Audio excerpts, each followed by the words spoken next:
في مباراة مدمرة للأعصاب، منتخبنا الوطني يتغلب على المنتخب العماني في سيناريو دراماتيكي فاق المنطق والتوقعات، حيث جاء الفوز بنتيجة كان قدرها 3 أهداف للعراقيين مقابل 2 للعمانيين. وبشكل عام وبرغم الفوز لم يكن أداءنا مقنع، حيث ساد طابع العشوائية على أسلوبنا ولم نقدم إلا التلوث البصري. والمميزين اليوم كانوا 3 لا رابع لهم، وهم كل من أمير العماري وإبراهيم بايش ومناف يونس. أما الباقي فقد بعروا كثيرا وأحسنوا قليلا.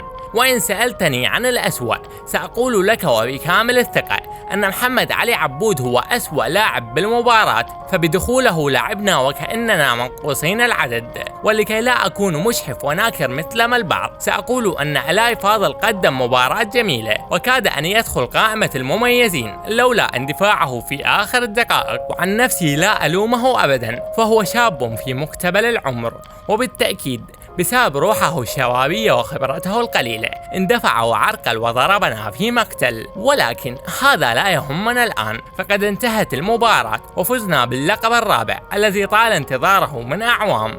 وما قبل الختام، أتمنى منكم يا أعزائي المشاهدين أن تتركوا السلبيات الآن وأن تفرحوا باللقب، فهذه الفرحة لم نعيش أجواءها منذ سنين. فاستمتعوا وطبلوا وعيشوا اللحظة، وبعدها انتقدوا كما يحلو لكم. كان معكم عبد الله تيوبر، مع السلامة.